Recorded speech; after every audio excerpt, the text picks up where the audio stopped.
सवाल नंबर 23, क्या 392 एक पूर्ण घन है? यदि नहीं तो ऐसी सबसे छोटी प्राकृत संख्या ज्ञात करें जिसमें 392 को गुणा करने पर गुणनफल एक पूर्ण घन प्राप्त हो जाए। तो देखिए, इस सवाल में सबसे पहले आपको ये चेक करना है कि ये जो संख्या दिया हुआ है ये संख्या पूर्ण घन है कि नहीं है। अगर नहीं है तो फिर इसमें कौन सी संख्या से गुणा कर दिया जाए ताकि इसका गुणनफल एक पूर्ण घन हो। तो आइए इस सवाल को हम सॉल्व करते हैं।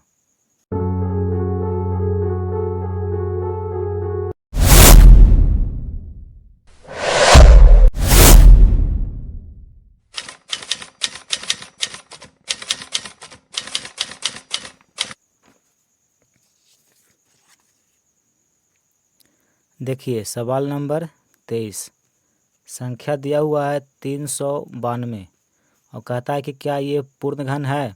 तो सबसे पहले तो हम इसका अभाज्य गुणनखंड करेंगे। यहाँ देखिए, संख्या है 392, ये 2 से कट जाएगा, 1 9 6 196 बार में, ठीक है। 196 2 से कट जाएगा, देखिए 2 9 18 और 2 8 16, 98 2 से कट जाएगा, 2 चौके 8 2 9 18, 2 से नहीं कटेगा, 3 से नहीं कटेगा, 5 से नहीं कटेगा, ये कटेगा 7 से, 7 बार में, 7 से कट जाएगा 1 बार में, ठीक है। तो इसका अभाज्य गुणनखंड किए तो देखिए ये सब गुणनखंड आया है, तो इन सभी को हम गुणनफल के रूप में लिख देंगे। 2 देखिए 3 बार है और 7 2 बार है। तो इसका अभाज्य गुणनखंड किए तो देखिए गुणनखंड आया है 2 गुना 2 गुना 2 गुना 7 गुना 7, ठीक है। अब देखिए 2 3 बार है गुना के रूप में, तो इसको हम लिखेंगे 2 का घन। 7 2 बार है गुना के रूप में, तो इसको लिखेंगे 7 का वर्ग।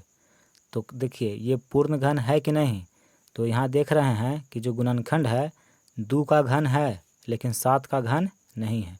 7 घन के रूप में नहीं है, इसका मतलब है कि ये पूर्ण घन नहीं है, ठीक है। तो यहाँ पे लिखेंगे कि चूँकि 392 के अभाज्य गुणनखंड के प्रत्येक गुणनखंड घन के रूप में नहीं है, ठीक है, नहीं है। ये तो घन के रूप में है लेकिन ये घन के रूप में नहीं है। तब अगर एक भी गुणनखंड घन के रूप में नहीं है तो वो संख्या पूर्ण घन नहीं होती है। यहाँ लिख देंगे कि अतः 392 एक पूर्ण घन नहीं है। ये तो पहला उत्तर आ गया। सवाल कर रहा था क्या 392 एक पूर्ण घन है, तो नहीं, 392 एक पूर्ण घन नहीं है, ठीक है। तो फिर कहता है कि यदि नहीं है तो ऐसी सबसे छोटी प्राकृत संख्या ज्ञात करें जिसमें 392 को गुना करने पर गुणनफल एक पूर्ण घन प्राप्त हो जाए। तो कहता है कि इसमें कौन सी संख्या से गुना कर दे ताकि इसका गुणनफल एक पूर्ण घन हो। तो देखिए 7 का वर्ग है, अगर यहाँ पे एक और 7 होता तो ये भी 7 का घन हो जाएगा। देखिए जब इसको गुना करेंगे तो ये हो जाएगा 7 का घन। यहाँ भी देखिए 2 का घन है, तब ये परिपूर्ण घन हो जाएगा।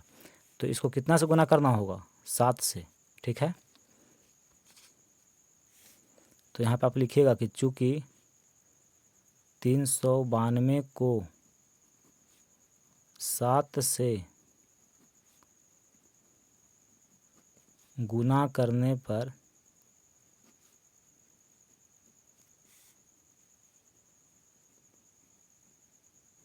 गुणनफल एक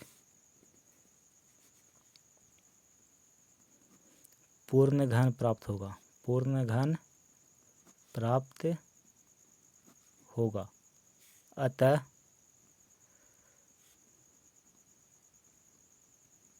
सबसे छोटी प्राकृत संख्या कितना है, 7 है। यानी कि 7 से अगर गुना कर देंगे इस संख्या को तो इसका गुणनफल एक परिपूर्ण घन हो जाएगा। तो अभीष्ट उत्तर कौन कौन सा उत्तर हुआ, तो देखिए अभीष्ट उत्तर, पहला उत्तर तो नहीं है, सवाल कर रहा था क्या ये पूर्ण घन है, तो पहला उत्तर नहीं है, यानी कि संख्या पूर्ण घन नहीं है। दूसरा कह रहा है कि इसको किस संख्या से गुना करेंगे तो इसका गुणनफल पूर्ण घन हो जाएगा, तो देखिए 7 से, यानी कि दूसरा उत्तर 7 है। सवाल नंबर 24, क्या 53,240 एक पूर्ण घन है? यदि नहीं तो 53,240 को किस सबसे छोटी प्राकृत संख्या से भाग दिया जाए कि भागफल एक पूर्ण घन प्राप्त हो। तो इस सवाल में सबसे पहले आपको ये चेक करना है कि जो संख्या दिया हुआ है ये पूर्ण घन है कि नहीं है, ठीक है। उसके बाद अगर है तो ठीक है, अगर नहीं है तो इसको किस संख्या से भाग दे दिया जाए ताकि इसका भागफल एक पूर्ण घन प्राप्त हो। तो आइए इस सवाल को हम सॉल्व करते हैं। देखिए सवाल नंबर 24, इसमें संख्या दिया हुआ है 53,240। तो ये पूर्ण घन है कि नहीं है, इसको पता करने के लिए हम सबसे पहले जो संख्या दिया हुआ रहता है उसका अभाज्य गुणनखंड निकालते हैं, ठीक है। यहाँ देखिए संख्या दिया हुआ है 53,240, तो इसका अभाज्य गुणनखंड करिए पहले। ये देखिए 2 से कट जाएगा, 26 दूनी का 52, 2 छक 12, 2 दूनी का 4, 0। फिर ये 2 से कट जाएगा, 13 दूनी का 26 और 31 दूनी का 62, 0। अब इसको देखिए 2 से काटेंगे, 2 छक 12, 2 छक 12, 2 पचे 10, 2 पचे 10। इसको अब 5 से काटेंगे, ठीक है। 2 से भी नहीं कटेगा, 3 से भी नहीं कटेगा, 5 से कट जाएगा। 13 पचे 65 और 5 दिया 15 और 5 एकम 5। अब ये 5 से नहीं कटेगा, अब डायरेक्ट ही कटेगा 11 से।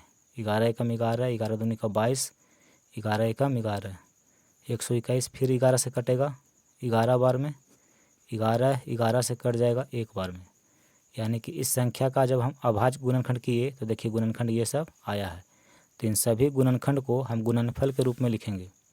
यहाँ देखिए 2 गुना 2 गुना 2 गुना 5 गुना 11 गुना 11 गुना 11, जो भी गुणनखंड है इन सभी को गुणनफल के रूप में हम लिख दिए। अब देखिए हम क्या करेंगे कि जो गुणनखंड आप देख रहे हैं, जब देखिए 2 है तो 2 3 बार है गुना के रूप में, तो इसको घन के रूप में लिखेंगे, ठीक है। तो देखिए 2 का घन हो गया, 5 का घन नहीं हो रहा है, 5 सिंगल है। घन के लिए कम से कम एक ही संख्या को 3 बार गुना के रूप में होना चाहिए, तब घन कहलाता है। तो यहाँ पे तो सिंगल है 5, तो इसको ऐसे ही 5 लिख देंगे। फिर देखिए 11 भी 3 बार है गुना के रूप में, यानी कि 11 का घन है। तो हम देख रहे हैं कि जब इस संख्या का अभाज्य गुणनखंड किए तो इसका प्रत्येक गुणनखंड घन के रूप में नहीं है। 2 घन के रूप में है, 11 भी घन के रूप में है, लेकिन 5 घन के रूप में नहीं है। तो अगर नहीं है तो ये क्या है, पूर्ण घन संख्या नहीं है। यहाँ लिख देंगे कि चूँकि 53,240 के प्रत्येक गुणनखंड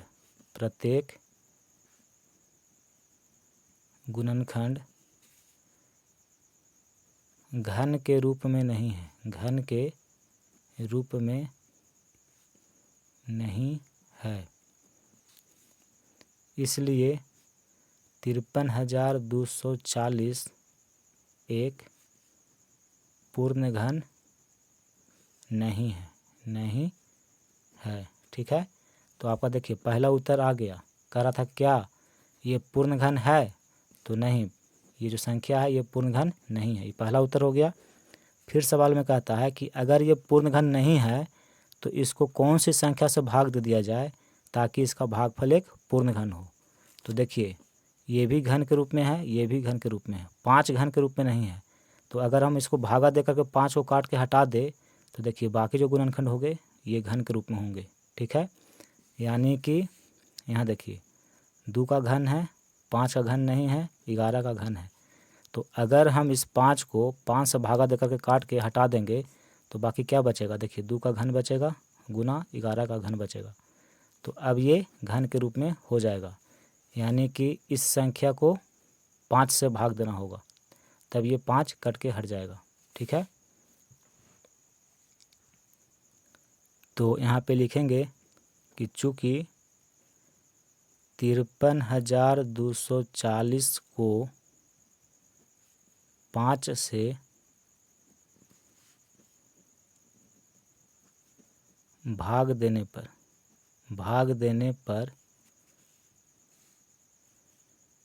भागफल परिपूर्ण घन प्राप्त होगा। अतः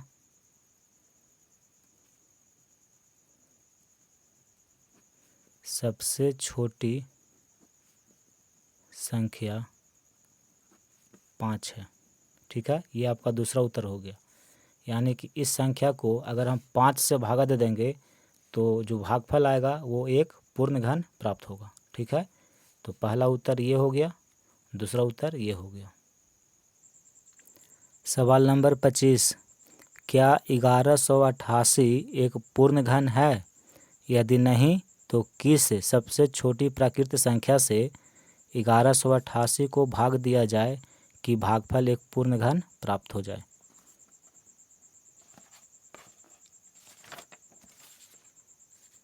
देखिए, सवाल नंबर 25 में एक संख्या आपको दिया हुआ है 1188 और सवाल आपसे पूछ रहा है कि क्या ये संख्या पूर्ण घन है।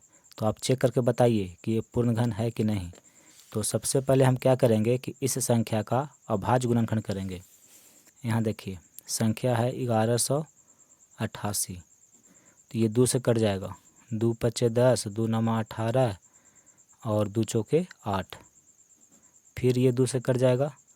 2 दूनी का 4, 2 नमा 18 और 2 सते 14। अब ये 2 से नहीं कटेगा, 3 से कटेगा। 3 नमा 27 और 3 नमा 27। फिर ये 3 से कट जाएगा। 3 तिया 9, 3 तिया 9। फिर 3 से कटेगा। 3 एकम 3, 3 एकम 3। 11 से कटेगा एक बार में। यानी कि इस संख्या का अभाज्य गुणनखंड किए तो देखिए ये सब गुणनखंड आया है। तो इसको हम गुणनफल के रूप में लिखेंगे। यहाँ देखिए, 2 गुना 2 गुना 3 गुना 3 गुना 3 गुना 11। ठीक है, अब देखिए 2 है 2 बार गुना के रूप में, यानी इसको हम लिखेंगे 2 का वर्ग। 3 देखिए 3 बार है गुना के रूप में, यानी 3 का घन। 11 है तो 11। देखिए, कोई भी संख्या पूर्ण घन कब कहलाती है? जब इसका प्रत्येक गुणनखंड घन के रूप में हो। ठीक है, तो देखिए इसका प्रत्येक गुणनखंड हम देख रहे हैं कि घन के रूप में नहीं है। 3 घन के रूप में है लेकिन 2 घन के रूप में नहीं है। 11 भी घन के रूप में नहीं है। तो यहाँ पे लिख देंगे कि चूँकि 1188 के प्रत्येक गुणनखंड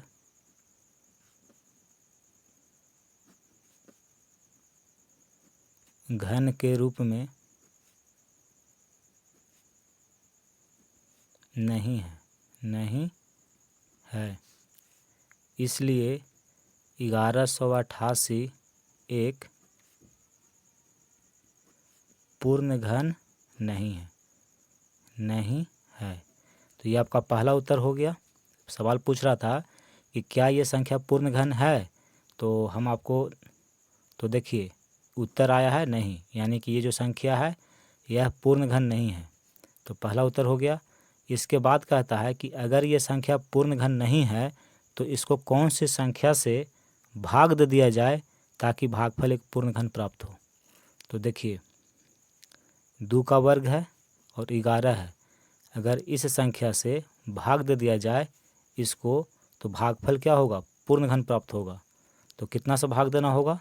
2 का वर्ग गुना 11 से। तो देखिए 2 का वर्ग और गुना 11, इससे भाग देना होगा। तो 2 का वर्ग कितना होता है? 4 होता है और गुना में 11 है, यानी कि 4 को 11 से गुना करेंगे तो 44 होगा। इसका मतलब ये हुआ कि इसको 44 से भाग दे देंगे तो भागफल पूर्ण घन प्राप्त होगा।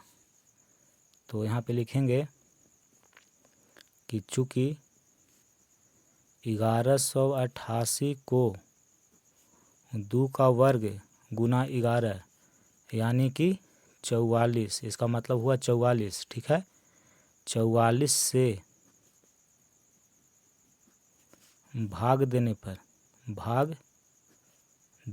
पर भागफल एक पूर्ण घन प्राप्त होगा। ठीक है, तो कितना से भाग दे रहे हैं? 44 से। तो उत्तर हो गया 44। तो यहाँ पर लिख देंगे कि अतः सबसे छोटी प्राकृत संख्या कितना है? 44 है।